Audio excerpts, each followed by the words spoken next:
क्या बीती होगी जो नौजवान इस दौरान आजमगढ़ से बाहर रोजी रोजगार के लिए निकला होगा। लेकिन आपने इस धारणा को बदलने के लिए जो प्रधानमंत्री मोदी जी ने एक भारत श्रेष्ठ भारत के अभियान को आगे बढ़ाने का कार्यक्रम किया। उत्तर प्रदेश के अंदर भारतीय जनता पार्टी की जब सरकार 2017 में बनी, तो सरकार बनने के बाद जो अनेक प्रकार के कार्यक्रम हम लोगों ने प्रदेश के लिए तय किए थे। आजमगढ़ के अंदर भले ही हमारा विधायक न बना हो, भले ही हमारे सांसद न जीते हो, हमने लोकसभा चुनाव में भी आजमगढ़ की भी और लालगंज की भी सीट हम लोग हारे थे, लेकिन हमने आजमगढ़ के विकास को रुक नहीं होने दिया। पूर्वांचल एक्सप्रेस वे प्रधानमंत्री मोदी जी ने इसी आजमगढ़ में आकर के जुलाई 2018 में उसका शिलान्यास किया था। आज पूर्वांचल एक्सप्रेस वे ने आजमगढ़ के विकास को एक नई गति दे दी है। अब यहां से लखनऊ जाना हो, भाइयों बहनों, मात्र 2 घंटे में आप लखनऊ पहुंच सकते हैं। आपको दिल्ली जाना हो तो पूर्वांचल एक्सप्रेस वे से लखनऊ, आगरा एक्सप्रेस वे और यमुना एक्सप्रेस वे पकड़ करके मात्र 7 घंटे में आप दिल्ली पहुंच सकते हैं। क्या कोई कल्पना करता था कि ये होगा? आजमगढ़ की जो वर्षों से मांग थी कि आजमगढ़ में एक विश्वविद्यालय स्थापित होना चाहिए, कहने के लिए बहुत सारे लोग आजमगढ़ में आए, लेकिन विश्वविद्यालय भी डबल इंजन की सरकार ने आजमगढ़ को दिया।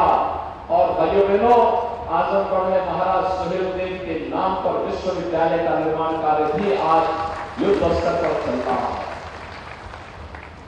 आजमगढ़ साहित्यकारों की धरती रही है, और जब हम देश के बौद्ध साहित्य के क्षेत्र में, हिंदी साहित्य के क्षेत्र में गहन अध्ययन की बात करते हैं, तो यहाँ के ही बहुत जो सुप्रसिद्ध साहित्यकार थे, राधे राघव की जो रचनाएं हैं, वह हम सबको एक नई दिशा देती है। और हम लोग उनके नाम पर विश्वविद्यालय में एक नई शोध पीठ को भी बढ़ावा देने का कार्य करने जा रहे हैं। इसलिए मैं आज इसकी सबसे पहले यहां घोषणा करने जा रहा हूं। उनके नाम पर बनेगा। यहां के नौजवानों को इस क्षेत्र में कार्य करने का एक अवसर प्राप्त होगा। बौद्ध साहित्य के बारे में, तिब्बती साहित्य के बारे में उनका जो अध्ययन है उसको जानने का अवसर प्राप्त होगा। और आजमगढ़ अपनी एक नई छवि के साथ आगे बढ़ता हुआ दिखाई देगा। अभी आपने देखा होगा मंच पर हम लोगों ने तमाम लाभार्थियों को सम्मानित किया।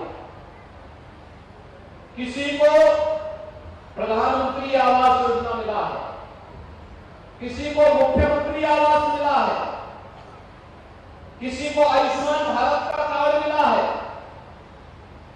किसी को राशन कार्ड में पोते का राशन कार्ड मिला है, किसी को रोजगार के लिए मत्स्य संपदा योजना के अंतर्गत रोजगार करने के लिए अवसर प्राप्त हुआ है, किसी महिला स्वयंसेवी समूह को रिवॉल्विंग फंड उपलब्ध कराया जा रहा है, और किसी को स्वयं के रोजगार के लिए भी एक अच्छी खासी धनराशि आज यहां पर उपलब्ध करवाई गई। यानी जितने कार्य हैं विकास की परियोजना को लोकार्पण शिलान्यास भले हम कर रहे होंगे यहां पर, और अभी तो मैं कहूंगा निरोवा जी को भी और अपने तीनों एमएलसी को भी कि यहां के जिला प्रशासन के साथ बैठ करके डिस्ट्रिक्ट लेवल बैंकर्स कमेटी की बैठक को आयोजित करिए। उत्तर प्रदेश के व्यवसायिक शिक्षा और कौशल विकास विभाग के साथ बैठक करिए और एक भारी रोजगार मेले का आयोजन आजमगढ़ के अंदर किया जाए, जिससे यहाँ के नौजवानों को आजमगढ़ के अंदर ही नौकरी की संभावनाओं के लिए नियुक्ति पत्र यहीं से जारी हो सके। मैं गोरखपुर में था, गोरखपुर में था, 136 कंपनियां कल गोरखपुर में आई थी, और 136 कंपनियां जो गोरखपुर में आई थी उन 136 कंपनी फार्मेसी की भी थी, पैरामेडिकल की भी थी, नर्सिंग की भी थी और अलग अलग उसमें थी। मारुति सुजुकी ने भी वहां पे, रिलायंस जियो ने भी वहां पर अपना कैंप लगाया था। और एक दिन में गोरखपुर के अंदर, अकेले गोरखपुर महानगर में कल 5,000 नौजवानों को नियुक्ति पत्र वहां पर देने का काम हुआ है।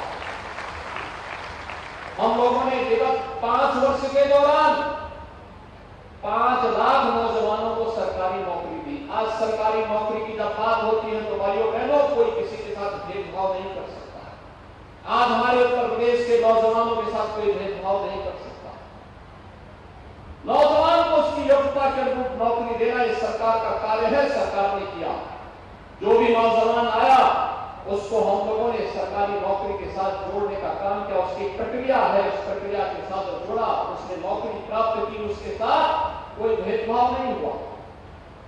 1,61,00,000 प्रदेश के नौजवानों को रोजगार की संभावनाओं के साथ जोड़ा। प्रदेश के अंदर कानून व्यवस्था की बेहतर स्थिति ने आज प्रदेश के अंदर रोजगार की संभावनाओं को आगे बढ़ाया। व्यापक पैमाने पर 1,61,00,000 नौजवानों को नौकरी मिली। व्यापक पैमाने पर वे नौजवान आज स्वावलंबन के ओर अग्रसर हैं और 60 लाख से अधिक उद्यमी और कारीगर और हस्तशिल्पियों ने स्वतः रोजगार के साथ जोड़ करके इस कार्यक्रम को आगे बढ़ाया है। हमने बैंकों से लोन दिलाया, सस्ते दर पर लोन दिलाया, आवश्यकता पड़ी तो सरकार से सब्सिडी भी दी हुई।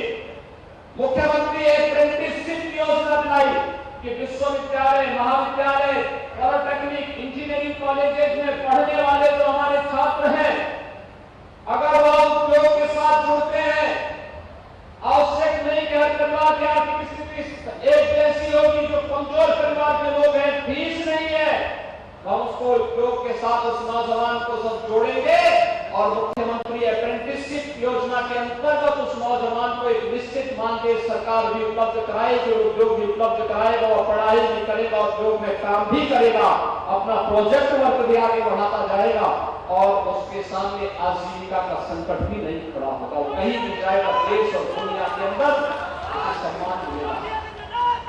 ओडीओपी